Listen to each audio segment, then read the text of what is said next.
Hello, this is Michael Schenker. You're listening to Sonic Perspectives.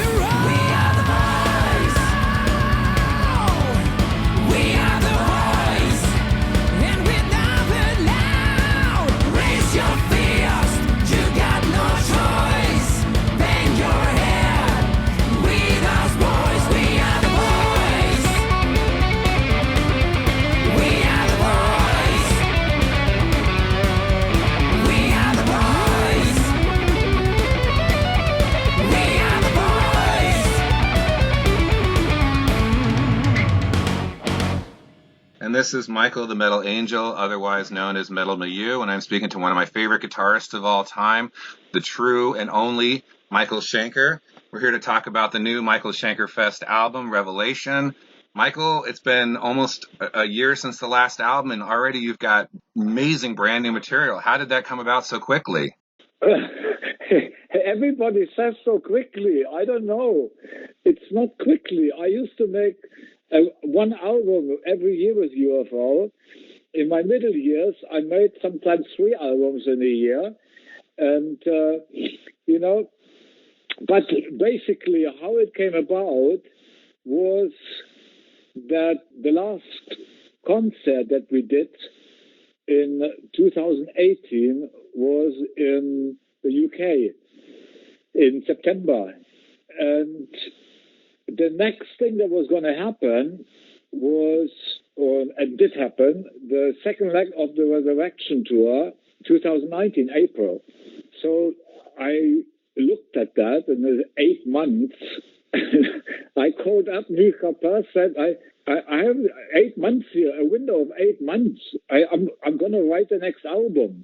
Otherwise, this is a waste of time. And they said, okay, go ahead. And, and so I, on a daily basis, when I go play and discover, I don't call it practicing or rehearsing. I call it play and discover, like treasure hunting. And I enjoy the hunting, but when I find a piece of gold, I'm happy. I put it aside. And these are usually my inspirations that inspire me to write the next song. So I have lots of these, between, when we finished the last album, I always bump into something new that is, I call it pieces of gold that I put away. And so when it's time to make a record, all of that is available to me. And I never look for the best I have selected. I always go in order.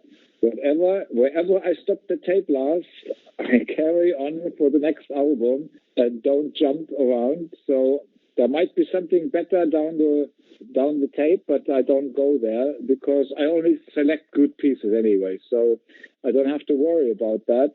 So in other words, I was ready to continue to write. And at my age, you don't want to sit around for 8 months doing nothing. And so, I started writing, and 8 months of writing is plenty of time. I mean, writing, recording, and completing. In November, I basically was ready to start at Michael Foster's co-producer studio, and I put, as usual, I gave him the click number, and I said, okay, tempo 125, and that's how it goes. And I put all my 12, it was actually 13 songs this time. I put all of these pieces, all the music down, accompanied by electric bass, electronic drums, so that the rest of the band knows where the journey goes, half tempo, mid tempo, double time, whatever. And then as I put the pieces down, Michael Foss already always makes up some melodies and some lyrics overnight, just what he does. That's how he did Warrior on Resurrection.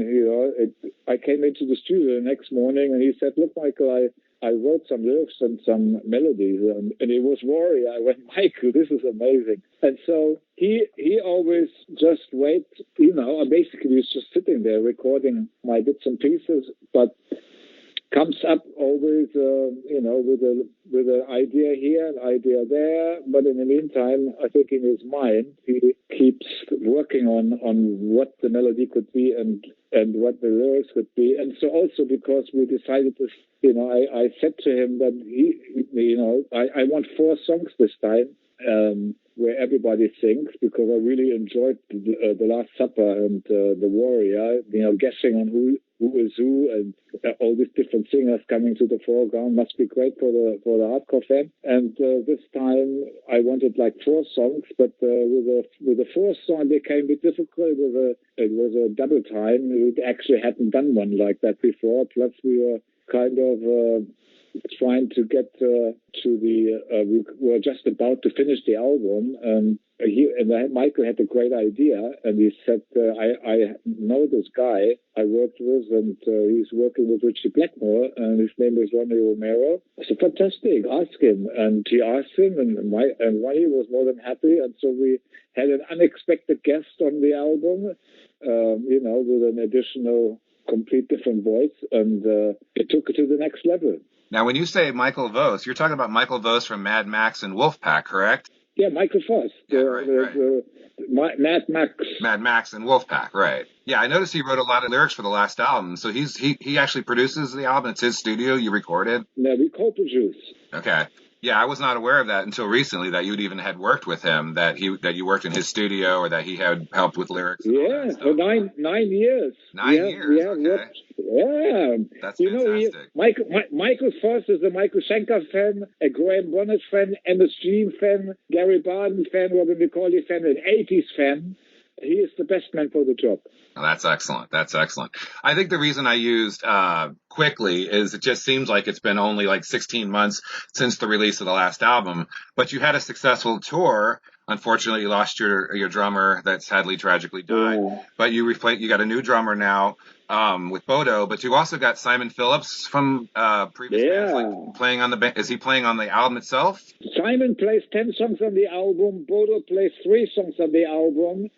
Simon was very happy to do it, but he wasn't available for touring. So I took Bodo with me every free moment to England, and we rehearsed the hell out of out of the songs for the second leg Resurrection tour in America that started on the 15th of April. Okay. Yeah, I remember reading the press release about the tragedy, the death of the other drummer. That's amazing that you got Simon to actually perform in the studio for some of these great tracks. One thing I want to say about the new album is a lot of the songs are more heavy metal, more upbeat. I mean, you've even got the song We Are the Voice where they say bang your head. The last album was more AOR, classic rock, like we like the UFO type style, but this one's more in your face, kind of heavy metal. Was that just the way you decided to write this time, or? I like to keep it snappy and fast and energetic, etc., etc. That's what I have done with Temple of Rock. And I think my filing system in my head is back to being 18 years old. That's all. Right. And, you're a very uplifting, positive, happy person most of the time. So it kind of reflects in both your guitar music, your melodies, your writing, but also in some of the lyrics. Do you find yourself working like co-writing with Michael Voss, or does he pretty much just come with all the lyrics?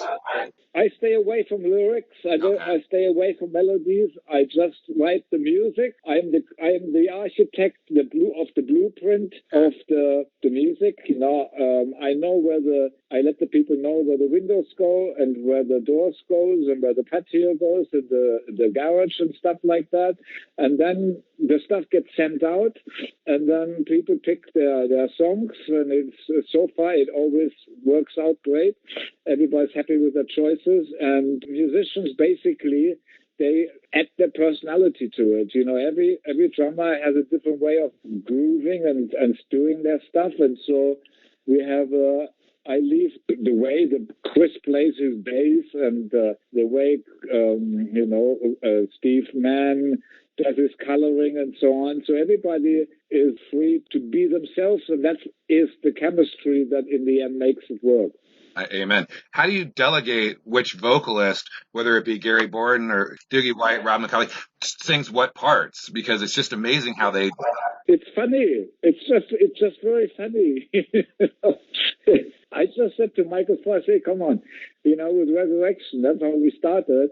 Let's just send everything out. Let's see what happens, Doogie, he came back and he just grabbed the first 5 songs. I said, Doogie, you can't have you can't have those 5 songs. You can only have 3, And this time it was actually limited to 2 songs because I wanted more songs to be sung by all the vocalists, and which I made Michael Foss be the man in charge, and he did a fantastic job because he is a fan and he knows what's suitable for whom, and you can't have four singers sing right together one song. It's impossible. So anyway.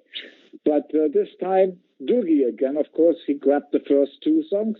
So I knew he was taken care of. Then Robin picked the next one. That was great. And then I was very happy that Graham Bonnet this time, he wanted to write his own lyrics and he wanted to write his own melodies. And he did a fantastic job. Very happy about it. Very majestic. Sounds fantastic. So that was taken care of. In the end, everybody took their songs and they were behind it. And it just seems to work every time so far. Absolutely. Yeah, on your previous album, when Doogie White, with a song about the church and everything like that, you could tell that was his song. He wrote the lyrics, and yet everybody kind of fills in their parts so well. Now, that was such a great video, as was Warrior. How did you guys choose Sleeping with the Light On for the new video? Well, I was kind of, many people, when we did the listening party, many people for the journalists, many people like Sleeping with the Lights On. And I said, well, wait till you see the video. It brings the song to a complete other level, And when we were making the video, I had no clue what was going on. And eventually I got the drift. It's about a nightmare, And so I kind of really like it. It was really spooky sometimes, kind of, because I didn't know what the achievement was behind it. We didn't discuss anything. I think Michael Blas just, had the idea and let the producer, Robert Saxon, do his thing. And so he had his concept. And as we were doing it, eventually I kind of got the drift, and it's a great idea. And I have to admit, that was the first thing I heard from the new album before I actually had the new album digitally. And I kind of thought, okay, this is kind of cool, but it represents all the different vocalists and all their different nuances and all their different talent. Then when I've heard the album several times, I'm like, wonder why they didn't get We Are the Voice, because that symbolizes what the whole Michael Schenker Fest is that you got 4 classic vocalists with Rainbow and with MSG and McAuley Schenker Group, and yet they're all bang your head and give me a V, give me an O, give me an ICE. So hopefully maybe Michael will also choose that for the next video for you guys. That song, it was just accident how we got Ronnie to sing it, it just worked out that way. It just became problematic to put all the singers together for that one because it was an up-tempo. We never done an up-tempo before. And then he had the perfect choice. I was blown away that he had the contact with him and that he was actually very happy to do it, and he was very honored, and it worked out great. Now, you have a song called Old Man. I hope that's not self-referential, since for 50 years you've been keeping the flying V flying high. I have nothing to do with lyrics. A rock star with a guitar in his hand, nothing to do with me. That's Michael Foss, his imagination. But he probably has a little tongue-in-cheek thinking, oh, Michael Schenker, he's an old man. But really, you're truly still in the fight and rock steady because you're the god who brought us the flying V. You're the guy who had the shredding back in the days before, heavy metal was even a term. And to me, you're still one of the best guitarists of all times, highly underrated for your achievements in all the bands you've played in. Well, actually, I don't blame. The underrated part, I don't blame, because after I finished with Strangers in the Night and Left Drive, I just, that was it for me, and so I dropped out purposely. I had experienced enough fame, and I didn't need to carry on that way. I wanted to be an artist. I made, somebody said up to 60 albums. I wanted to experiment with music, and so I did not make popular music anymore. And so I don't, blame people. Or, I mean, that's my own making, period. But, in 2008, I decided something said in me like, Michael, you want to be on stage. So I guess in my middle years, I developed enjoying the machine. I never enjoyed the machine before, but I have, kind of everything out of my system. I've done everything I wanted to do, instrumental albums, acoustic instrumental, and everything that would never have made any money for Ozzy Osbourne, Scorpions, UFO, Deep Purple, or you name them. If they had to bear with my experimental period, then they would have hated me, So I think it all worked out for the best. They should all be happy that it worked out this way. But, in 2008, something said, Michael, you want to be on stage? I couldn't believe, because I was always stage fright, and that all of a sudden I wanted to be on stage. So I took that as a sign, and in light speed, I went all the way back to the top. Absolutely. And I want to go on record as saying those early 80s albums as MSG with Gary Barden and Graham Bonnet, and especially the McAuley Schenker albums of the mid-80s, are excellent music and different than what you did with, UFO or Scorpions, but still have that trademark shredding guitar that you amplified. And yeah, seeing you live on many occasions, I didn't get to see the Michael Schenker Fest. I'm looking forward to see it the next round, but seeing you live it blows me away that you can just play with such fluidity and such flourish and such. You're just so good at what you do. Obviously, I'm a fan. But I tell you one thing: the MSG stuff. I started Michael Schenker Group after I had enough of I purposely looked for an unknown singer, Gary Barden, but Peter Mensch wanted to do big business with me.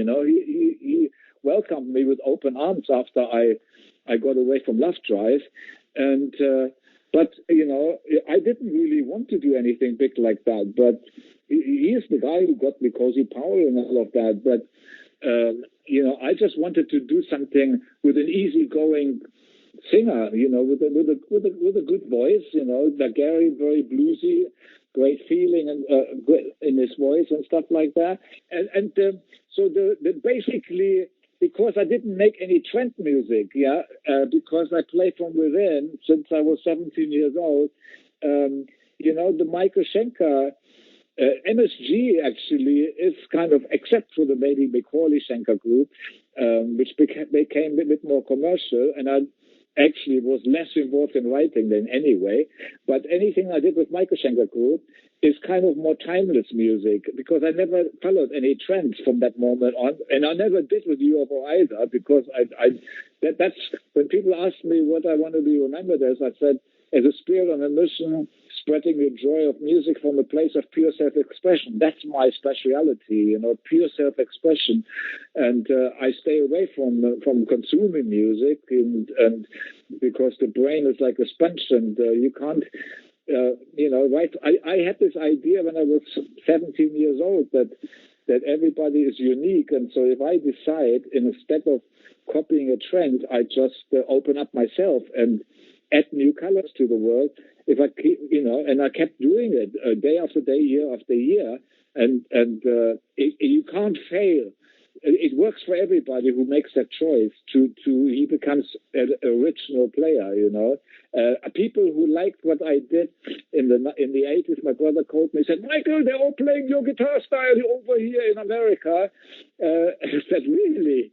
And what I heard people saying, they never heard anything like that before. And the reason for that is because of the choice I made of understanding that there is a uniqueness within everybody, You just have to make the choice. You either make the choice to copy the trend, or you become a trend maker. And then that's happened in my case. In the 70s, I created something that people started to copying in the 80s, and so I became a trend maker. Yeah, but I like that. I like that, very eloquent. The joy of music for pure self-expression. And here you are now, many decades later, reunited with several of your original vocalists, and now you guys are writing music collectively, and it's just the Michael Schenker Fest is truly a collaboration of amazing talent.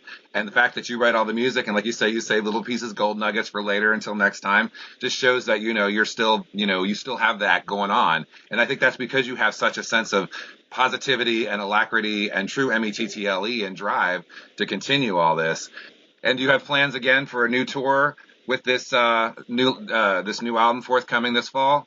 Absolutely. World tour, but we are not rushing into it. We want to do this right. It's a big undertaking, and we have to make sure that it can be supported. And so therefore, let the music go out there first and create an understanding of what we have done. Also on a business level, that the promoters know what we have created, and so we have a base for negotiation, because this is a very expensive event, and we really have to do this right and not hasty. Absolutely. And we are so grateful that you are willing to do that. Bring all the vocalists out, bring the band out, perform new material, old material, and represent your whole career of music. It's a true honor and privilege, as always, to speak with you, Michael. Like I said, I'm sorry I'm a little fanboyish. You are one of my absolute favorite guitarists, in my top 5 by far. Half the time people say, who are your favorite guitarist? I say Michael Schenker. They say, who? Yeah, I know. The one that left planet Earth for 30 years. Right. They're like, they're all about, what about Dimebag Darrell? I'm like, who? No, just kidding.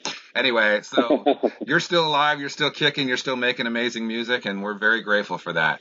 I got to bring this interview to a close, so I'm just going to briefly say, in closing, I want to thank all our listeners for listening to my wonderful conversation with Michael Schenker, the true guitar hero, in my opinion. We invite you to follow us on Facebook and Twitter. And please check out our YouTube and website at www.sonicperspectives.com.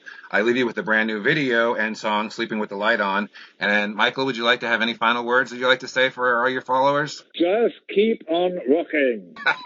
Rock steady. All right, you take care, and we'll see you soon, okay? Thanks. You too. Bye-bye.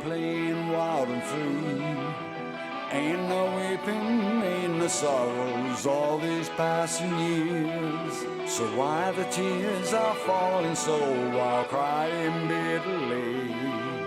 Wandering through a shadowland with no escape for me. The old tree, leaflets in the forest, the old lake, strung out in the sun. The same dreams, always there returning. I better run away. You can leave a light on if you're afraid of the dark. Sleeping with the light on to fight back the night, sometimes hard. You can leave a light on. Sleeping with the light on.